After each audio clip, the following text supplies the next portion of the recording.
Langgar konstitusi hingga kerugian militer Volodymyr Zelensky dilengsarkan segera.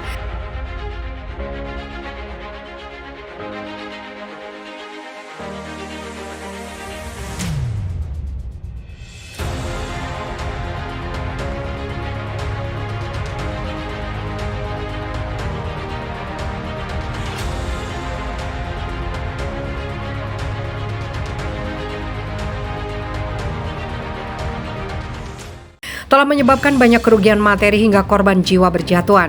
Presiden Ukraina digeruduk ribuan sipil hingga mantan penasehatnya untuk segera melepas jabatan tertingginya di Ukraina tersebut. Kami sudah muak dan tidak mau banyak orang mati lebih banyak lagi hanya karena tujuannya yang telah merusak dan mengacak-acak negara kami, hanya karena egonya. Di sisi lain, mantan penasehat ex-presiden Ukraina Leonid Kuchma, Oleg Soskin menyatakan Presiden Zelensky harus dilengsarkan. Hal ini karena Zelensky membuat kerugian militer karena perang melawan Rusia. Oleg Soskin membeberkan Zelensky juga melanggar pasal kelima konstitusi. Zelensky merebut kekuasaan dengan tidak memberikan informasi yang dapat dipercaya tentang kerugian angkatan bersenjata Ukraina di garis depan. Ia mempertanyakan dengan menyinggung beberapa puluh orang yang telah pergi ke luar negeri. Berapa banyak warga yang cacat karena perang? Soskin mengaku sebagai warga Ukraina tidak tahu soal data-data akurat tentang perang. Berapa puluh ribu orang yang telah pergi ke dunia lain? Berapa banyak yang menjadi cacat? Mengapa kami tidak tahu? Kami warga biasa Ukraina tidak mengetahui hal ini, tegas Soskin.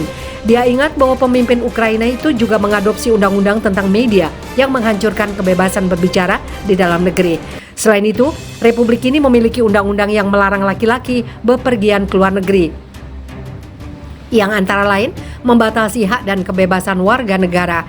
Kategori ini, pada akhir tahun lalu Ukraina mengadopsi dokumen yang memberikan hak kepada otoritas lokal untuk mendenda dan menutup saluran TV, surat kabar, atau situs web apapun. Hal ini jika karena alasan tertentu tidak menyukai konten informasi mereka.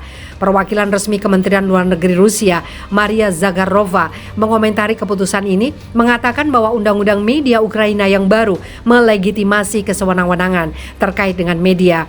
Tidak hanya itu, Soskin menerangkan pemakzulan Zelensky harus dilengsarkan karena mencopot kepala Mahkamah Konstitusi secara ilegal. Ia menerangkan semua hakim di Ukraina mengetahui hal ini.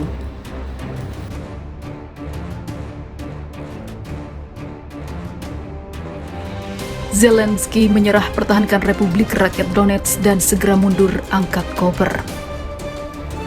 Setelah membiarkan banyak pasukannya terluka bahkan gugur, Zelensky memilih untuk menyerahkan wilayah ini akhirnya ke tangan Rusia.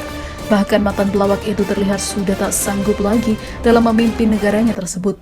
Diketahui Presiden Ukraina Volodymyr Zelensky memberikan pernyataan mengejutkan terkait pertempuran dahsyat di kota Artyomovsk, yaitu di Bakhmut, Republik Rakyat Donetsk atau DPR. Setelah berkali-kali membantah jatuhnya Artyomovsk ke tangan militer Rusia, Zelensky akhirnya menyerah. Kerugian besar yang diterima pasukan Ukraina membuat Zelensky harus berpikir realistis. Banyaknya tentara Ukraina yang tewas, belum lagi peralatan tempur yang hancur semua. Jadi alasan kuat mengapa akhirnya Zelensky memberi perintah mundur dari Artyomovsk dan menyerah. Tak cuma itu, Zelensky juga beralibi jika Artyomovsk bukan kota besar. Walaupun punya peran penting sebagai basis distribusi amunisi dan juga logistik, perang di Artyomovsk dianggap sudah tidak masuk akal. Seperti banyak kota lainnya di Donbas, kami akan bertarung selama itu masuk akal, ujar Zelensky. Penting bagi kami untuk mempertahankannya, tetapi tidak dengan berapapun biaya, dan semua orang akan mati, kata Zelensky dilansir FIFA militer dari kantor berita Rusia, RIA Novosti. Zelensky juga tahu persis pasukan Rusia akan merangsek menuju dua kota lainnya, yaitu Kramatorsk dan juga Slavyansk. Kans militer Rusia merebut dua kota itu juga disebut Zelensky sangat besar. Kemudian jika mereka bisa, Rusia juga menginginkan lebih jauh ke Kramatorsk dan juga Slavyansk, serta menuju perbatasan Donbas dan ke Dnipro jika mereka bisa.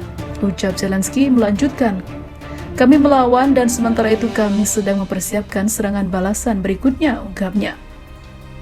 Pada pertengahan Januari 2023 lalu, pendiri sekaligus pimpinan tentara bayaran yaitu Yevgeny Prigozhin, menyatakan jika Bakhmut telah dikuasai pasukan Rusia dan militer Rusia.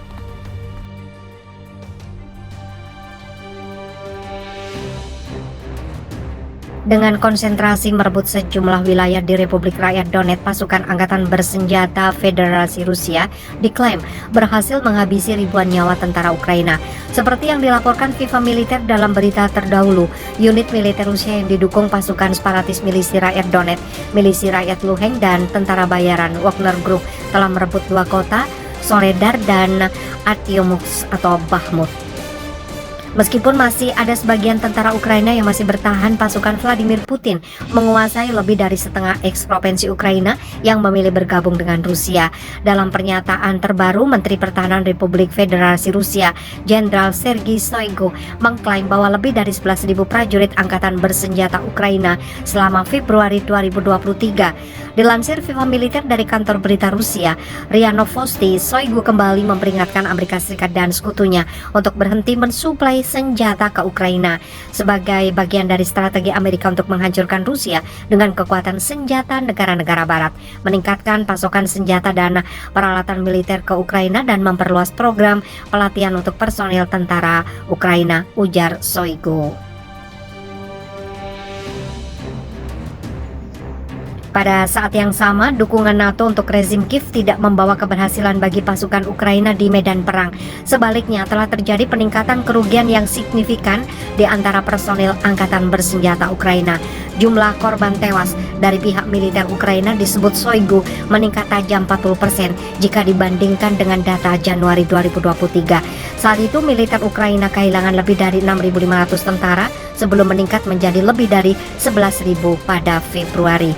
Kerugian Ukraina meningkat lebih dari 40% dibandingkan Januari ketika Kiev kehilangan lebih dari 6.500 tentara, ucap Shoigu. Mengejutkan bahwa rezim Kiev tidak acuh terhadap rakyat. Mereka tidak memperhitungkan kerugian besar atau nyawa manusia demi kurator barat.